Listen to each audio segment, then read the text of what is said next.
Dialogue काय तुला सांगतो. होय हो पप्पा, तुम्ही तुमच्या बायकोला एवढं का घाबरता? मग मी म्हणलं अगं बरी, मला स्वयंपाक करायला येत नाही ग. तुझी मम्मी तू जर गेली गावाला तर मी काय खायचं? अगं बरे, एक तर मला स्वयंपाक करायला येत नाही ग, आणि तू तुझी आई तुझ्या गावाकडे गेली, हा मग मला खायचं कसं मी?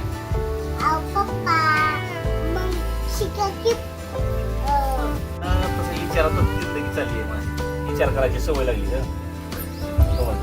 बघ मम्मी, बघ कसा पप्पा टॉपला मारतो.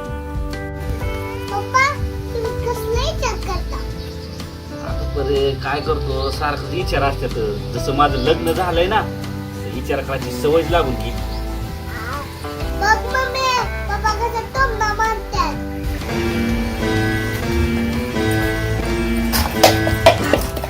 सोशल मीडिया हा आताच्या सध्याच्या आधुनिक काळात हा माणसाच्या जीवनात आवश्यक असा घटक बनलेला आहे. दररोजच्या ज्या घडामोडी आहेत त्या सोशल मीडियावर आपल्याला पाहायला मिळतात आणि यातून इन्कमसुद्धा मिळतं आहे. आपल्यासोबत अशीच एक फॅमिली आहे, सोलापूर जिल्ह्यातील टेंभुर्णी येथील औदुंबर गावारे साहेब आहेत, जे त्यांच्या कुटुंबासमेत सातत्याने व्हिडिओ बनवत आहेत. त्यांनी नेमकी या व्हिडिओची सुरुवात कशी केली हे आपण त्यांच्याकडून जाणून घेणार आहोत. त्यांचा प्रवास कसा झाला, काय सांगाल, आपला प्रवास कसा झाला या यूट्यूबर होण्याकडे? तर सर, प्रथम म्हणजे मी स्वतः चालू केलं होतं, बायकोला काय घेतलं नव्हतं. पण ज्यावेळेस मी शेअरचॅटवर पहिले काम करत होतो त्यावेळेस टिकटॉक पण चालू होतं. टिकटॉकवर भरपूर अशी पब्लिसिटी मिळाली, पण मला पैसे काय मिळत नव्हते. मग मी शेअरचॅटवर असेच टिकटॉकवर व्हिडिओ टाकला आणि माझा व्हिडिओ व्हायरल झाला. एक हिंदीमध्ये बनवला होता, पण तीच व्हिडिओ मी उचलून सगळ्या ॲपवर टाकला. शेअरचॅट, लायकी असे भरपूर ॲप होते. मग त्याच्यावरून मला शेअरचॅटवाल्याकडून फोन आला की बाबा तुम्ही व्हिडिओ बनवा, आम्ही तुम्हाला पेमेंट देऊ. पण ती तशी अर्निंग चालू झाली, तेव्हापासून ह्या क्षेत्रात घुसलो. खरं तर माझा ITI झालेला आहे आणि ITI झाल्यामुळे 4-5 वर्ष मी पुण्यात होतो. फोक्सवॅगन कंपनी, परत हुंडाई, अशा भरपूर अशा कंपन्यांनी काम केले, टाटा मोटर्सला. पण तिथून मी तिथं काय लग्न झाल्यानंतर माझं भागलं नाही, त्याच्यामुळं मग मी परत टेंभुर्णीत आलो. माझे इथे रिलेटिव्ह आहेत. तर मग तिथं आल्यावर जे टिकटॉक चालू होतं सध्या फॉर्मात, ते एकटाच बनवत होतो. अचानक व्हायरल झालं आणि फोन यायला लागले की तुम्ही व्हिडिओ बनवा, आम्ही पैसे देतो. तिथून हा प्रवास चालू झाला. तसं विचारातच जिंदगी चालली आहे माझी, विचार करायची सवय लागली का. बघ मम्मी, बघ कसा पप्पा टॉपला मारतात. आपण ITI केला, परंतु पुण्यासारख्या ठिकाणी देखील राहिलात. काय लाईफस्टाईल होती तिथं, कसं खर्च तिथं किती होत होता, आणि मग टेंभुर्णीत आल्यानंतर इथला खर्च या पैशातून भागत होता? म्हणजे पुण्यामध्ये राहत होतो, पण तिथं रूम भाडं जास्त असल्यामुळं आणि पगार कमी होते ना. मग 12 तास 14 तास ड्युटी, परत मग बायकोला बी कामाला पाठवावं लागेल. मग त्याच्यापेक्षा म्हणलं आपल्याला इथं थांबायचंच नाही, आपल्याला इकडं अशा ग्रामीण भागात यायचं. माझं गाव म्हणजे माझं धाराशिव जिल्हा, तालुका परांडा, निजामजवळ माझं गाव आहे. त्या गावातली माझी भरपूर पब्लिक मला सपोर्ट करते. त्यांचे फोन कधी ना कधी मला सारखे येतात, छान व्हिडिओ बनवते, आपल्या गावाचं नाव काढतोय. आणि मी गावात जाणार होतो, पण इथं MIDC होते टेंभुर्णीमध्ये. मग तिथं मी सुरुवातीला आलो, काम केलं, पण इथं जरा पेमेंट पण कमी होतं. पण त्यावेळेस टिकटॉक चालू असल्यामुळे मग मी MIDC सोडली आणि टिकटॉकमध्येच घुसलो. मला पेमेंट चालू झालं, असं केलं. सुरुवातीचं पेमेंट किती आलं? सुरुवातीचं पेमेंट म्हणजे मला शेअरचॅटकडून मला 2,500 रुपये पहिलं पेमेंट आलं होतं. मला विश्वास येतच नव्हता कसलाच की बाबा सोशल मीडिया आपल्याला पेमेंट देतं आहे. पण ज्यावेळेस त्यांना मग मी देताना काय केलं की बाबा आपले पैसे मारतील ही, म्हणून मी काय केलं, एक 0 अकाउंट नंबर दिलं त्यांना. त्या रुपया नव्हता आणि त्यांनी 2 मिनिटात माझं लगेच पेमेंट केलं. तेव्हा मला विश्वास आला की यार आपल्याला ह्यात पैसे मिळत आहेत. मग तेव्हापासून मग दुसऱ्या महिन्यात बी मी काय केलं, व्हिडिओ टाकले, दाना 2 व्हिडिओ टाकायला चालू केली. मग माझं पुढच्या महिन्यात एक 5-7 हजाराच्या पुढे पेमेंट वाढत चाललं. मग काय त्याच्यावर विश्वास बसला आणि काम चालू केलं. पण हे सगळं व्हिडिओ वगैरे बनवत असताना नातेवाईक असतील किंवा पत्नी असेल, त्यांच्याकडून काय ओरड वगैरे होत असेल की काय व्हिडिओ बनवतो कामधंदा सोडून, काय त्यांच्या रिॲक्शन होत्या, काय प्रतिक्रिया असते? व्हिडिओ बनवायचं म्हणलं तर स्वतः मी एकटा बनवत होतो. ज्यावेळेस बायकोला घेतलं त्यावेळेस बरेचसे असे रिॲक्शन आल्या माझ्या रिलेटिव्हमधून की बाबा कशाला करतोय, ग्रामीण भागातले आपण, आपल्या भारतीय संस्कृतीला हे शोभत नाही आहे. पण मला त्यांना मी म्हणायचो भारतीय संस्कृती आहे मान्य, असं नाही किंवा आम्ही असं वेगळे अश्लीलताचे व्हिडिओ बनवतोय. चापून चुपून बसून एक कॉमेडी, लोकांना कसं काम एवढं आजकाल एवढं काम आहे, पगारी कमी कामं जास्त आहे ती, त्याच्यामुळं ती थकतात. मग त्यांचा थकवाच दूर करतोय ना एखादा नॉर्मल जॉब सादर करून. मग असं समजून सांगायचो, ज्यांना माझं पटतंय ते मला असं सपोर्ट करत होते, पण ज्यांना नाही पटत त्यांनी मला अशीच मागं नावं ठेवली. पण ज्यावेळेस माझी प्रगती बघत चालली ती तशी आता तीच चांगली म्हणायला लागलेत मला. काय कंटेंट काय असतो आपल्या आणि इतर यूट्यूबरपेक्षा आपला काय कंटेंट वेगळा असतो? आता कंटेंट म्हणजे सुरुवातीला मी टिकटॉकवर नवरा बायको आम्ही करत होतो, त्यावेळेस आम्ही एकमेकाचे कानाखाली मारायला जायचो, बायकोने मारा. त्यावेळेस म्हणजे ते मारामारीमुळे जास्त व्हायरल होत होतो.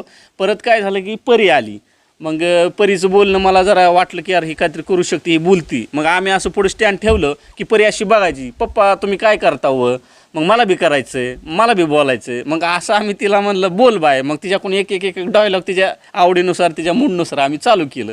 तर ते आता एवढी फॉर्ममध्ये आहे की पब्लिक तिला खूप रिस्पॉन्स देतात. कुठल्या बी चौकात जरी आम्ही थांबलो तर परीला जवळ येऊन तिचा मुका घेतात, तिचे फोटो काढतात आणि तिला खायला पण देतात. काय किती वर्षापासून आपण हे यूट्यूबर झालात किंवा हे सोशल मीडियावर आलात? किती वर्षाची मेहनत आहे ही? जवळपास आम्ही 4 वर्षाची मेहनत आहे माझी. पहिली गोष्ट तर मी टिकटॉकवर सुरुवात केली. दुसऱ्यांदा मला शेअरचॅटवर पेमेंट दिलं, मला टिकटॉकवर रुपया नाही मिळाला. मग शेअरचॅटवर हे माझं घर आहे, हे शेअरचॅटच्या जीवावरच घेतलेलं घर आहे.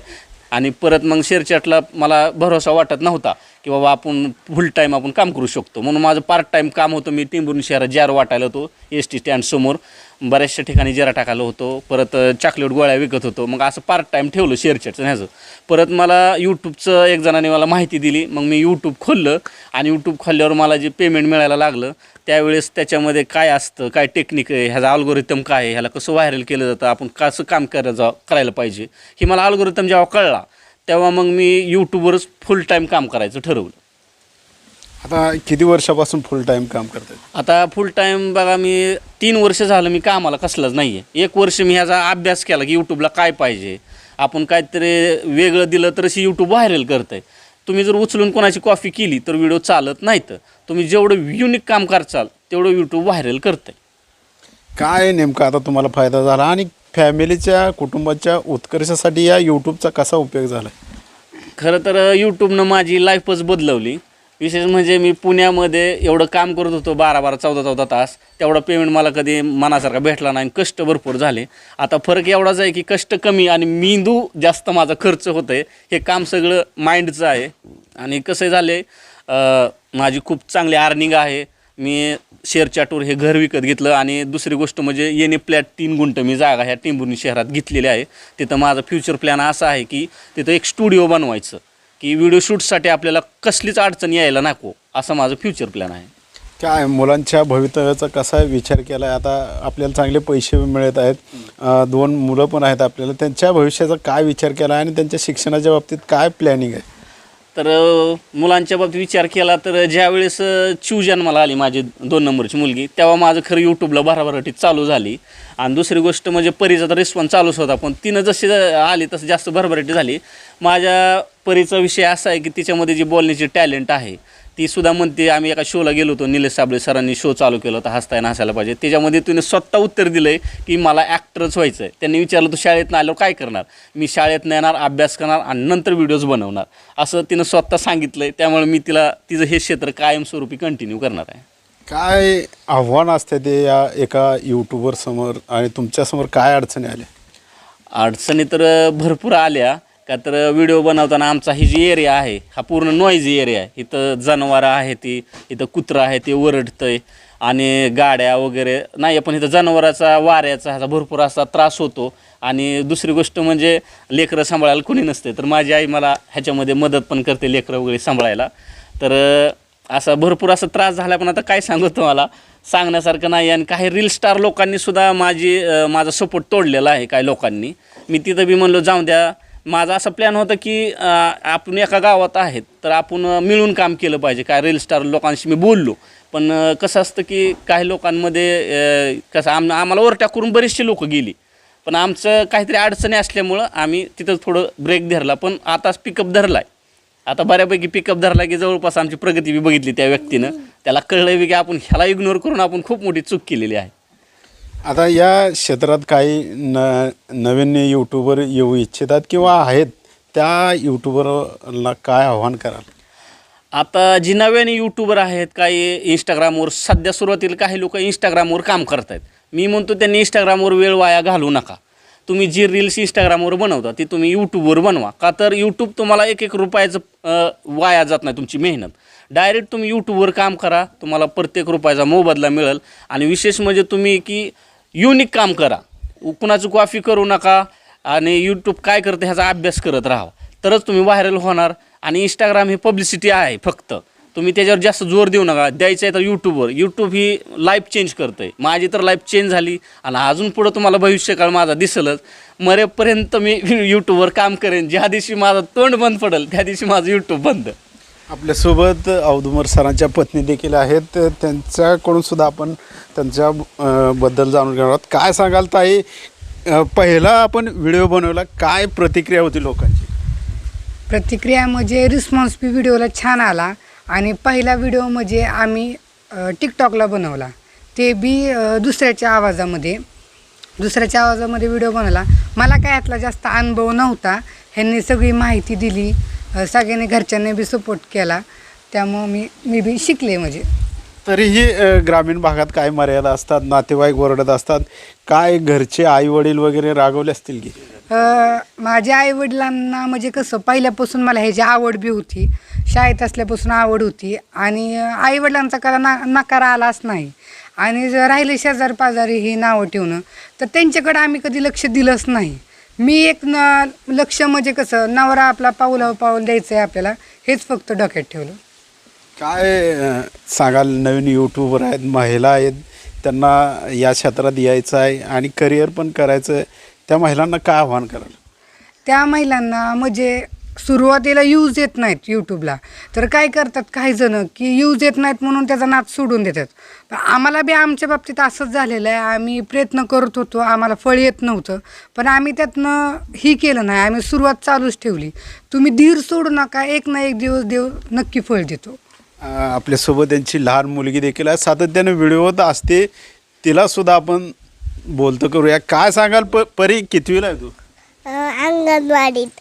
काय काय डायलॉग म्हणत असते तू? होय व पप्पा. होय वा पप्पा. आलेच बायकोला घाबरताय तुम्ही. तुमच्या नीट बोल. होय व पप्पा लयच घाबरता बायकोला.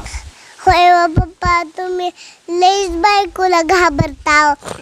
होय व पप्पा हा डायलॉग तुझा जास्त फेमस आहे. आपण जर पाहिलं तर ही फॅमिली गेल्या 4 ते 5 वर्षापासून या ठिकाणी यूट्यूबवर काम करत आहे आणि 5 वर्षानंतर त्यांना यातून चांगले पैसे मिळालेले आहेत. आणि सध्या या यूट्यूबमधून जे पैसे मिळत आहेत त्यातून यांच्या कुटुंबाची आर्थिक उन्नती होताना देखील दिसत आहे.